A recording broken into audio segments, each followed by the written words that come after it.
From conflict to reconciliation, the 50 Shades couple's new journey toward the 2026 project. Jamie Dornan enters the waiting room in London somewhat quietly. He has just finished filming an emotional scene for his new indie film, and is now looking forward to meeting Dakota Johnson, a woman he has worked with on screen for years, but who has felt distant lately. Dakota is a little late. She arrives neatly groomed, her eyes meeting his and a small smile.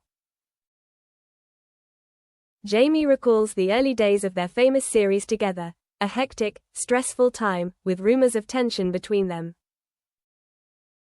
Although neither has ever admitted to anything major, Jamie has sensed a bit of silence behind the scenes, the avoided glances, the pauses in joint interviews, and the little moments, like when Dakota turns away after a key take, leaving Jamie to stand alone at his marker for a little too long.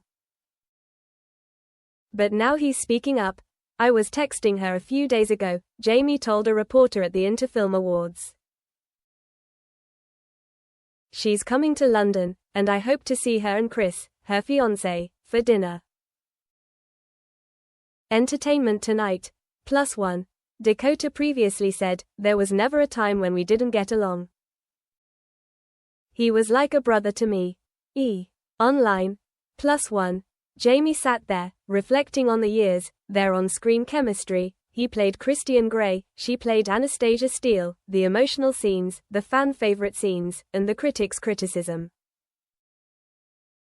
The tabloids once whispered that they didn't speak after the film, might not appear together, pair reportedly at war, but that was just an unconfirmed rumor. Inquisitor News, +1.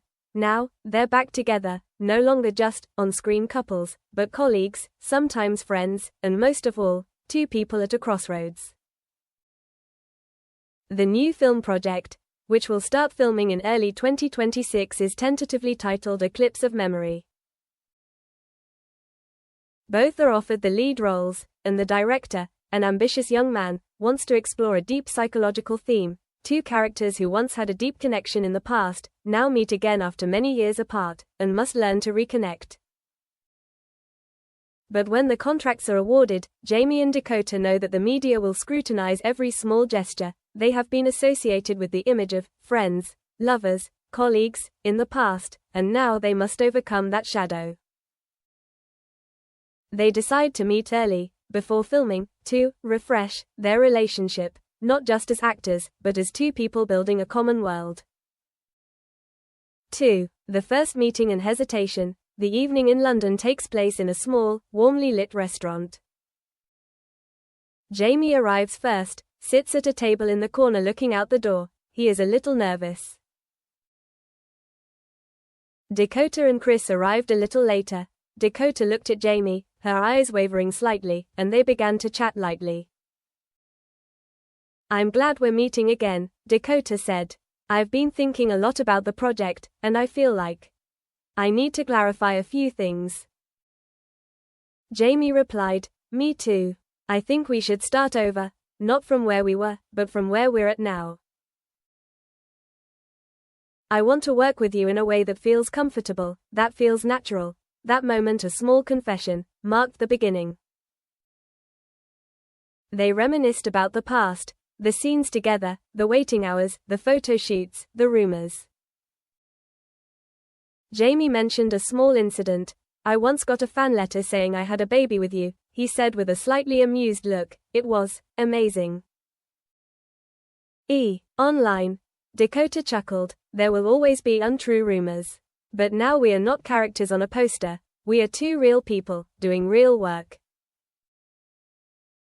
They discussed how they wanted to treat each other on camera: trust, respect, and most of all, the freedom to express emotions without being bound by the shadow of the past. Jamie said, "I want us to be able to talk about which scenes make us uncomfortable, talk about our own boundaries. I remember we used to trust each other." Dakota replied, "Yes, I used to say you were like a brother. Now I want us to be colleagues, but better, good friends." That made Jamie smile. After dinner, they walked around the neighborhood, exchanging a few pleasantries. it was the first time in years they had talked outside of their on-screen roles. They talked about family, hobbies, and even future plans. Jamie talked about his daughters, Dakota talked about her upcoming small production role. They felt relieved, like a knot had been untied. 3. Project kickoff and intimate moments. A few weeks later, they had a joint casting, costume fitting, and workshop for Eclipse of Memory. The director organized a small, team-building session for the main cast to get to know each other, chat, and share their perspectives on the characters. One morning, while they were in the break room between shoots, Jamie stood by the window looking out at the light rain. Dakota walked in with coffee.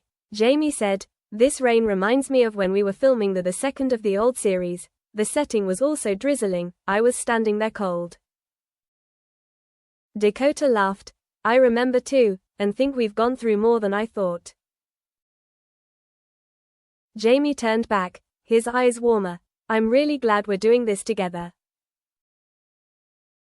Small fix. Jamie put his hand on Dakota's shoulder, not as on-screen lover, but as companion, and Dakota responded with a hug, just enough to feel.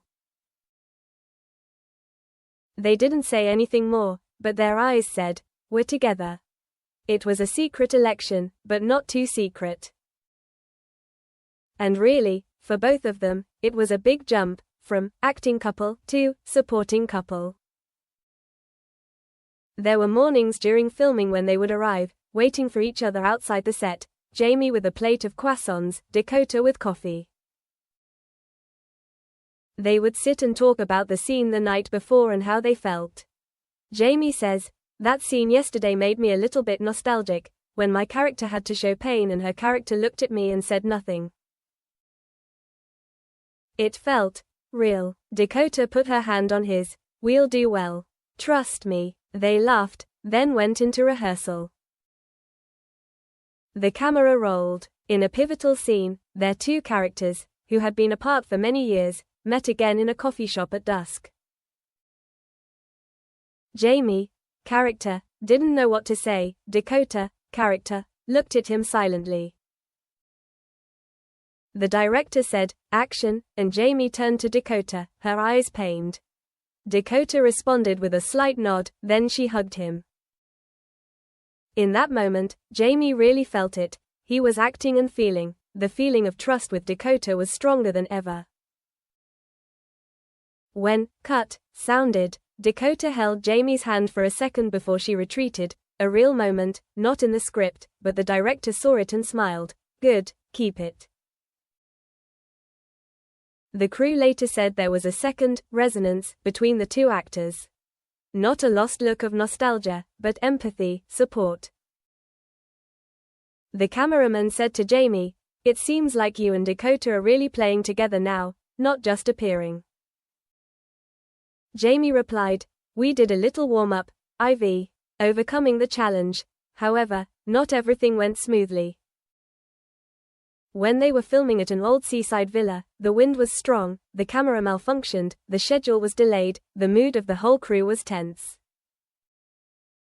Dakota was stuck in a scene alone in front of the camera outdoors. Jamie, who was supposed to stand far away, stepped forward to help her keep her cape from flying. He said, "Just stand here, I'll hold it for you." The gesture was filmed by a secret art team, to record behind the scenes. Dakota looked up, her eyes grateful. And both knew, this was not just a movie. Then a small rumor appeared. A paparazzi photographed Jamie and Dakota going out for a snack after filming. Flashes flashed, rumors could arise again. Jamie and Dakota immediately met with the director and producer to be clear. They did not want any details to be misinterpreted. "I think we need to be clear.